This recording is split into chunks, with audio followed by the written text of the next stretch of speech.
Welcome to UPSC Addict. Today we are learning about Rastrakutas.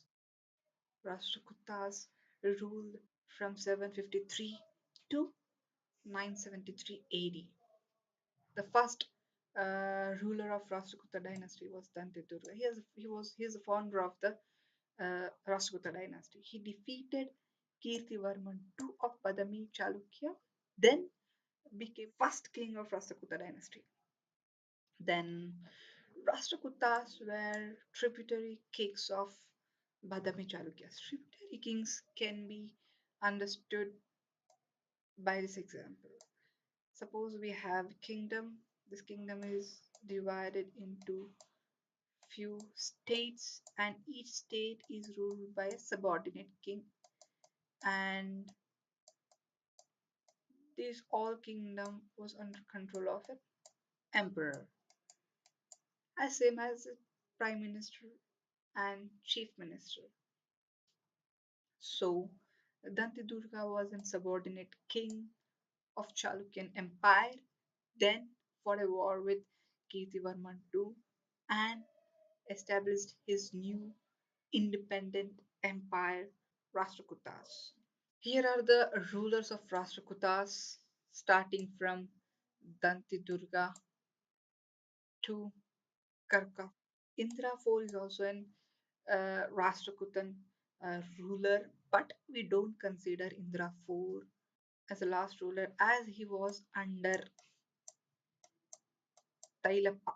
We have multiple rulers ruling for more than 10 years, and even we get a ruler Amogha ruling 64 years, and which is a good example to show that Rashtrakutan rule was a stable rule.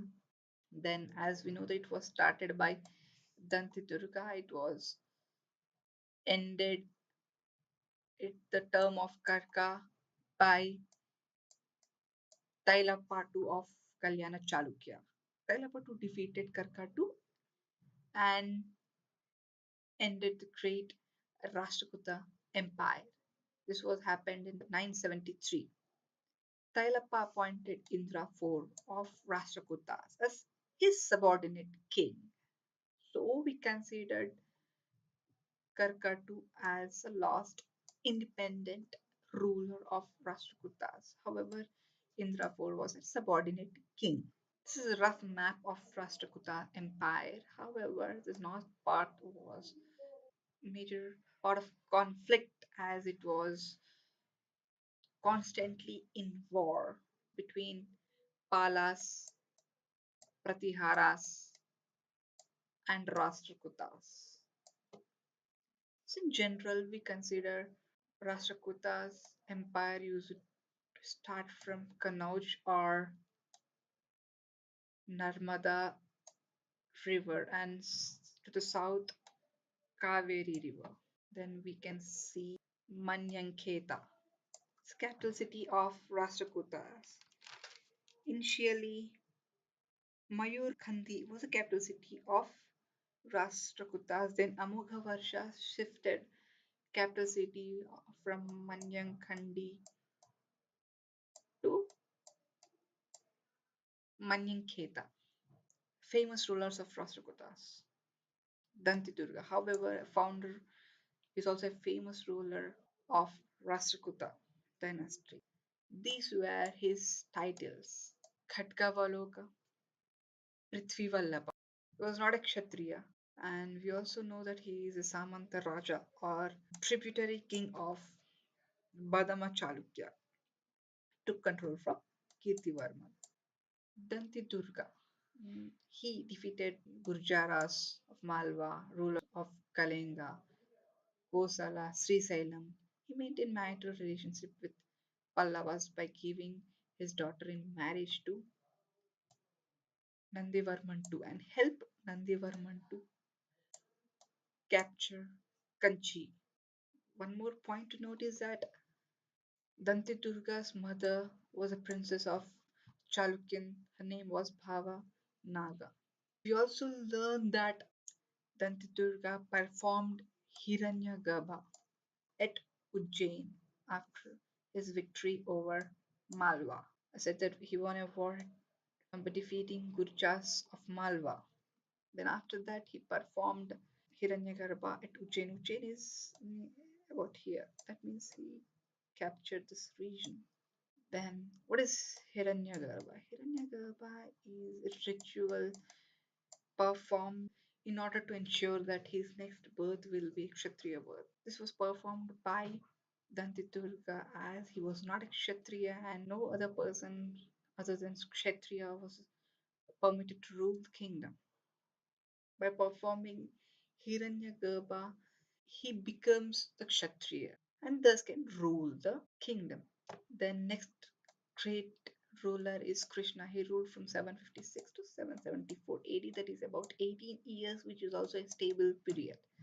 He expanded his kingdom to north, then built famous Kailasnath temple at Ellora. Then we come to Dhruva, Dhruvadharavarsha. He ruled about 13 years from 780 to 793. These are his titles: Sri Vallabha, Dharavarna, Nirupakeli Vallabha. He defeated Pratihara king Vatsaraja and captured Kannauj, who used to rule Kannauj. Kannauj is located roughly in Madhya Pradesh or Uttar Pradesh. This was strategically important place for rulers. So it was constantly in war between the rulers of Rastrakutas, Palas, and Pratiharas. Then Dhruva also gave his daughter in marriage with Eastern Chalukyan king Vishnuvardhana IV, thus maintaining a friendly relationship with Eastern Chalukya. So we also see here the Eastern Chalukyas was unoccupied even in Dhruva term. Then the next ruler was Govinda III. He ruled for almost 17 years, which also a prominent period. The great warrior expanded his kingdom. He defeated Nagavatta II of Pratihara. He died when his son Amogha Varsha was at the age of 14.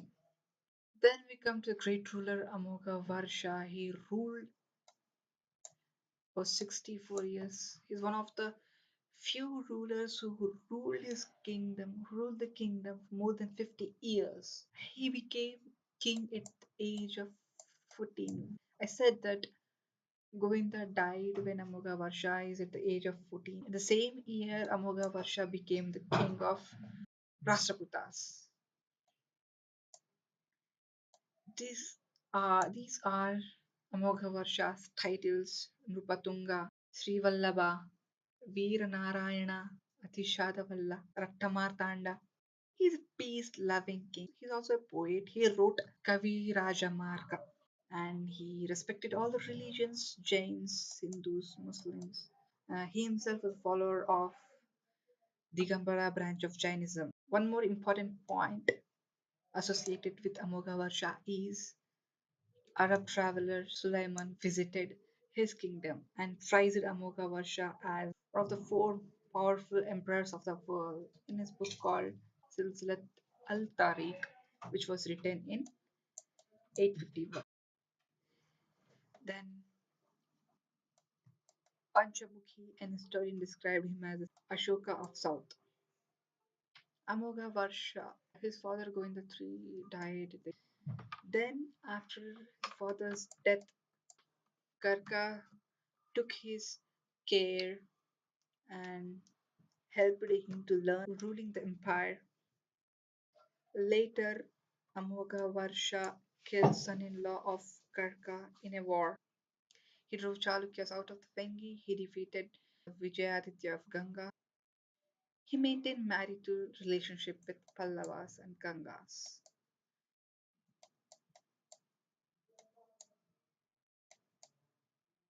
He offered his finger as sacrifice to goddesses Mahalakshmi of Kolhapur. Moved capital city from Manyankandi to Manyankheta. which is near to present Gulbarga. Krishna III ruled for 28 years from 939 to 967 AD, occupied Ujjain from Malwa ruler Harshasiyanka. Punna was court poet of Krishna III. Then downfall of Rastrakutas. Tailapa II occupied the kingdom of Rastrakutas by defeating Karka II and ended the Rastrakuta dynasty 973 AD. Tailapa II made Indra IV of Rastrakutas as subordinate king. Then we come to the administration part of the Rastrakutas. It was hereditary, however. Kingship was assisted by a minister called Mahasandhi Vigrahi, and administration was divided into four parts such as Rastras, Vishayas, Nadus, and Gramas. Rastras are similar to states, Vishayas are similar to districts, Nadus are similar to mandals, and Gramas are similar to villages. Rastras was headed by Rashtrapati, Vishayas was headed by Vishayapati, Nadus was headed by Nadgaunda, Gramas was headed by Prabhu Gavunda or Gramapati. Then we have to know about tripartite struggle. It took place between Gujara Pratihara, Palas, Rashtrakutas in order to occupy the central part of India, and Kannauj was a strategically important place. So three kingdoms constantly were in war in order to occupy the Kannauj or central India. Then finally Nagabhatta II of Pratiharas attacked Kannauj and established an empire in central India. Thank you.